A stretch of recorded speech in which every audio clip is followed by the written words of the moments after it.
When we set off to do a story about blacks in technology, the assumption was that we'd be heading to Silicon Valley. But the story was in a city to the north, and I'm not talking about San Francisco. There is a tech renaissance going on right here in Oakland, California.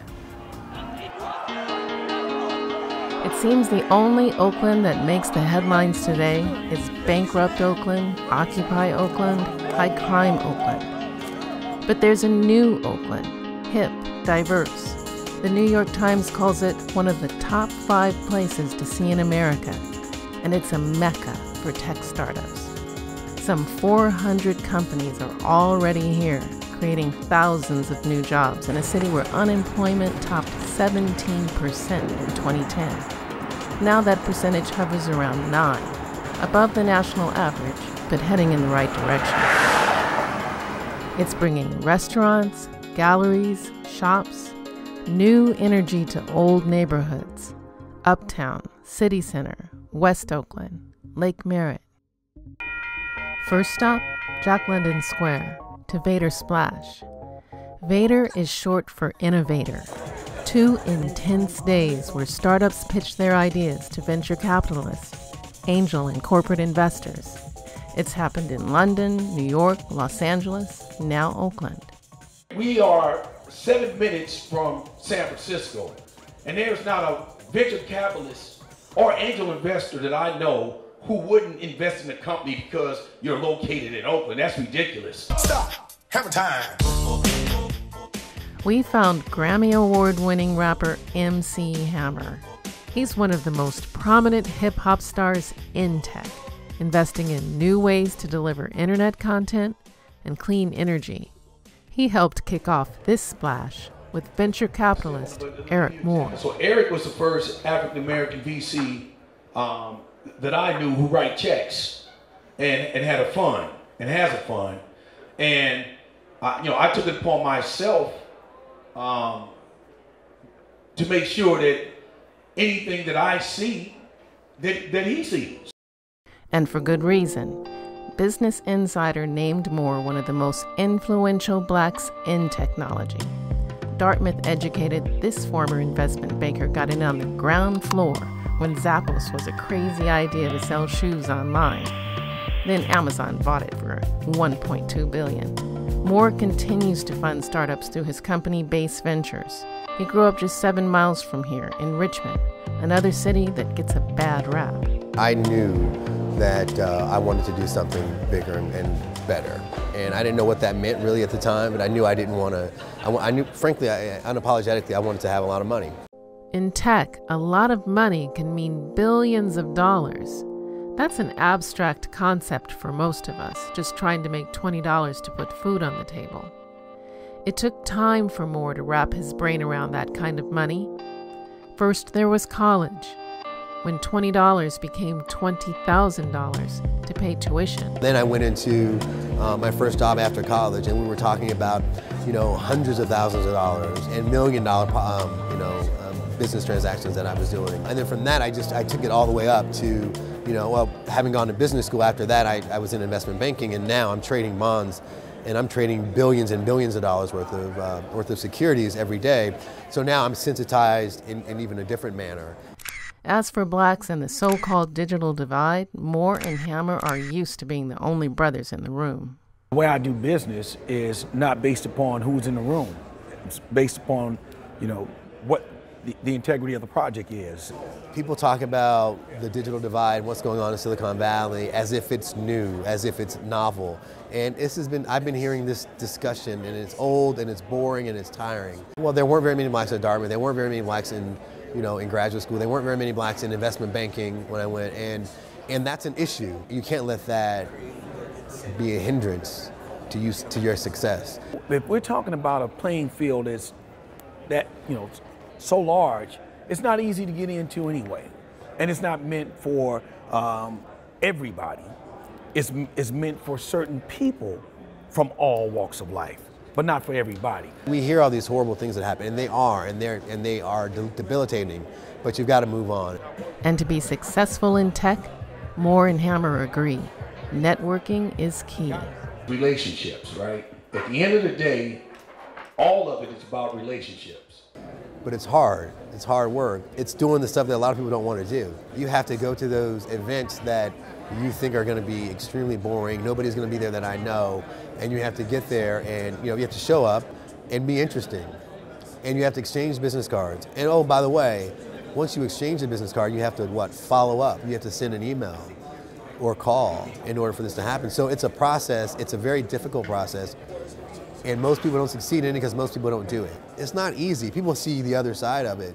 So all this stuff, networking, all the networking that I do, it pays off because now I have a venture capital fund. Next stop, The Hive in Oakland's Uptown District, new home to Impact Hub, an idea born in London. There's some 45 hubs on 6 continents. It's a global network of co-working spaces. What we call collaboratories. Collaboratories, yeah. And so normally this room is populated by? Our members. It's a member-based organization in the same way that you pay a membership to a gym. People pay a membership to co-work here. During the daytime, this is their office. With rocket-fast internet, Herman Miller desks and chairs. This 16,000 square foot former car dealership has transformed from a source of urban blight to an example of urban might. One of the things that we love to share is the story of how we raised the first $100,000 for this space. Oh, how did that happen? Kickstarter. Really? Yeah. Yeah, we were able to raise $143,000 on Kickstarter, and that was mainly from folks from Oakland. So this is an idea whose time has come, and they showed up for it. On any given day, you'll find investors roaming the building, VCs, corporations, LLCs, nonprofits. We met up with social media experts Kumi Raouf and Kevin L. Nichols here. They've made a science out of networking online. Social media strategies in a brave new world where fans, followers, shares, likes translate to profit. Raouf leads by example. He's the man behind the most popular Black Facebook page in the world. It's called I Love Being Black. It's all about just positivity out there, showing Black examples of positivity. It's something that I started in college with just a regular old t-shirt, boom, right here. And it sort of blossomed from there. And we made our Facebook page in 2008. Now we're at about 6.2 million, the largest Black Facebook fan page in the world. Nichols' social networking skills have earned him passage into LinkedIn's Hall of Fame. He's been featured on CNN Money, MarketWatch, and the Wall Street Journal. They call me the social politician.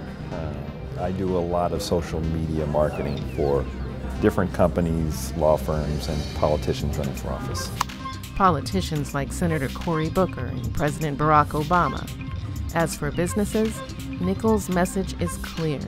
If your company isn't on Facebook, Twitter, and LinkedIn, you pretty much don't exist. Every company nowadays needs to have an online presence in order to be found, interact with their customers, and sell their products and services. I mean, if you don't have one of those accounts, it's kind of like, what planet are you on? There are over 1 billion active users on Facebook. According to researchers, more than 72% of all Black adults use social networking sites. And when it comes to Black teenagers, that number jumps up to 88%. Black youth are adopting social media at even higher rates than anyone else.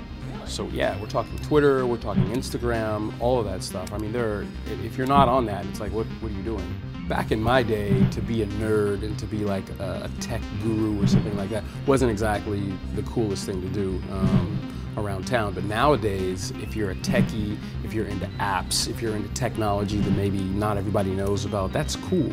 That to kids, it's actually cool, not just to adults. What about Black kids? Yeah, Black kids definitely have carved out their space. I'm a part of the National Society of Black Engineers, which is the largest student-run organization in America. Boom, yeah. And NSBE boasts over 30,000 members. Both Nichols and Raouf agree that for Blacks here in America to stay part of the conversation, we can not only be tech consumers, we must be tech innovators, and that starts and ends with education. Math, science, and engineering. I mean, it's that simple. I mean, especially if you're a black male or a black female. Like I ask people to use a computer and they say, yeah, of course. I say, do you know who Mark Dean is? They say, no, I have no idea. I said, Mark Dean holds 3 of the original 9 patents in the original PC from IBM. He holds those. The gigahertz chip, who made that? He's got the patents. The color monitor, that's him. We need to know about people like this, black people and otherwise, because it's not just our minds we need to change a lot of other people's minds as well. Right, they get all their perceptions off the 6 o'clock news, and unless somebody comes out and shoots someone, we're not going to be on TV. We don't make the news. NSBE doesn't make the National Society of Black Engineers. NSBE hardly makes the news. And I'm like, why? You know what I mean? Do we have to be fighting? Do we have to be singing? Do we have to be dunking?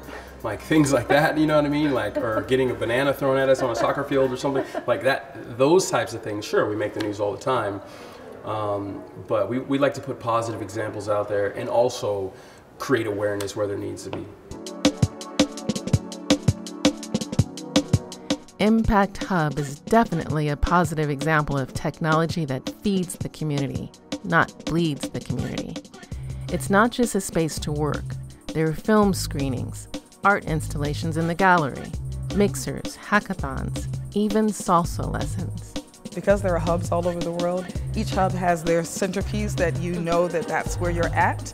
And so we wanted something that was like a little gritty, a little grimy, but elegant. This is all reclaimed wood, industrial yet warm. And there are offices, conference rooms, even privacy booths. Okay, I'll see you later. I need a moment. She needs a moment. Call it an innovation lab, a community center. Impact Hub is a place where you can do your best work.